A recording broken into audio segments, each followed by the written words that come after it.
You know that person at work, right?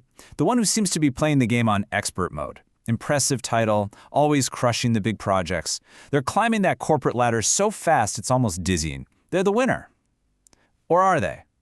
Because what if I told you that person, the one who looks like they have it all figured out, is actually the poorest person you know? And no, I'm not talking about their bank account.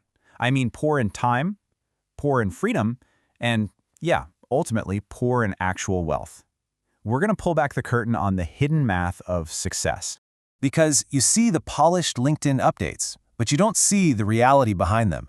You don't see the 7:45 p.m. walk through the door, totally drained, the dinner scarfed down over the kitchen sink because sitting at a table just feels like too much effort. You don't see them lying awake at 2 in the morning, staring at the ceiling, crunching the numbers on a life that feels more like a trap than a trophy. And this whole trap, it's so seductive because the math they show you looks amazing.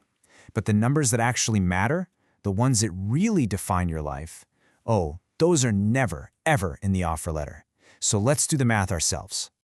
Okay, so it starts here, with this big, beautiful number, a $30,000 raise. Man, that feels good. It feels like you've finally made it. This is the number you text your parents, the one you go out and celebrate. But you have to understand, this number is mostly an illusion.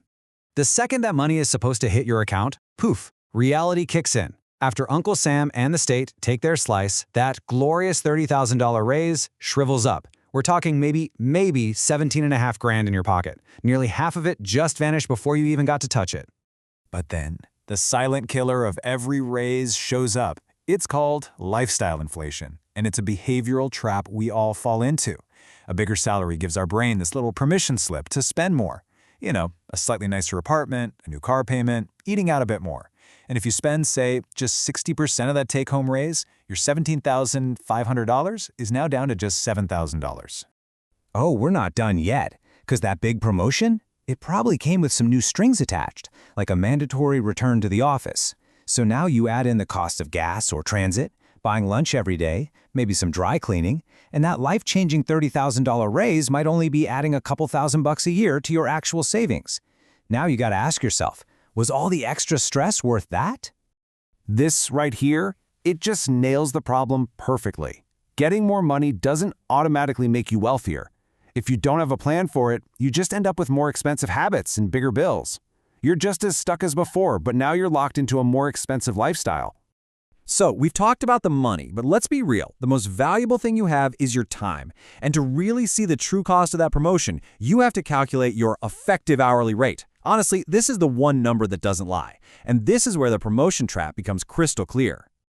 So let's imagine two people. We've got Blake, our new VP, and Jordan, who's an individual contributor who actually said no to that same promotion.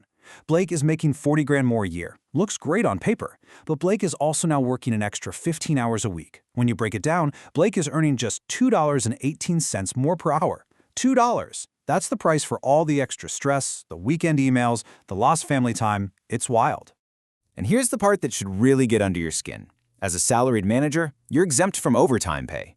Those 15 extra hours a week, that adds up to 780 hours of your life you're giving away for free every single year. Let me put that in perspective. That's like working 19.5 full-time weeks for nothing. The company isn't paying you more, it's just buying your entire life at a bulk discount. So why? Why do we all keep falling for this? Well, it's because the whole system is designed as a tournament. It's a psychological game that's been perfectly engineered to squeeze the most effort out of everyone, even though the game itself guarantees that almost everyone has to lose. Yeah, economists actually have a name for it, tournament theory. That huge prize at the top, the fancy VP title, the corner office, it's not really for the person who wins it. It's bait. It's a motivational tool to make everybody else run faster and work harder, funding that prize with their own sacrificed evenings and weekends, all for a tiny shot at a reward only one person can get. And what are the odds of actually winning this tournament? Well, in a normal year, only about 4% of employees get promoted. That means 96% of the people in the office are putting in extra hours, taking on more stress, all to compete for a prize they will almost certainly never get. You're not just a player in the game, you're funding it with your life. And now for the really uncomfortable part, the mid-twist. The companies, they know something about us that we don't like to admit about ourselves. We crave status even more than we crave money. A recent study found that most people would literally choose a better title over more cash. And this has created something called the dry promotion. You get a new title, more responsibility, and zero extra pay. They figured out they can pay you an ego, and you'll actually thank them for it. Okay, so if the game is rigged, what do? Well, the only winning move is to refuse to play. It's time to play a different game entirely. This isn't about climbing their ladder anymore, it's about building your own foundation. And it starts by completely changing how you keep score. So let's just go ahead and throw out the old scoreboard. Forget the job title, forget the gross salary, forget the size of your office. The new scoreboard, the one that actually matters, tracks 3 things: your effective hourly rate, your savings rate, and most importantly, the number of hours in a week that belong to you. These are the metrics of actual freedom. So what does this alternative path look like? It's simple, but it's not easy. First, you say no to the promotion that's going to cost you your life. Second, you protect your 40-hour work week like it's sacred. And third, you take those 15 or 20 hours you just bought back and you use them to build something that is 100% yours, a side business, a freelance skill, and you invest every single dollar that comes from it. Now fast forward 20 years, what does this one decision look like? It's staggering. Blake, our hardworking VP, has a respectable 401k, maybe $400,000. But Jordan, who kept her time and built her own thing on the side, has a portfolio worth nearly $1 million more. That's the real cost of those unpaid evenings at the office. It's $1 million decision. Because at the end of the day, the goal isn't just to have a bigger number in a bank account. The real goal is freedom, it's security, it's peace of mind. And what the data tells us about what actually makes us feel financially secure is completely backwards from what you'd think. Check out this incredible study from Vanguard. Having a huge $500,000 income, or even $1 million in assets, that's not what has the biggest impact on your feeling of well-being. The single strongest predictor of feeling financially secure is having just $2,000 in liquid savings for an emergency. That tiny little cushion, knowing a flat tire won't destroy your finances, that brings more peace of mind than a giant salary ever could.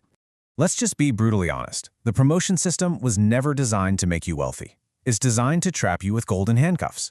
It slowly increases your expenses and your commitments until that big salary becomes a necessity, making it almost impossible for you to say no or walk away. It's not a career ladder, it's a retention strategy. So that leaves you with a choice. One path is to keep chasing the next title, forever running on a treadmill that just gets faster. The other path is about building something real, something that no boss, no company, no reorg can ever take away from you. So you have to ask yourself, 5 years from now, do you want to own your job title or do you want to own your life?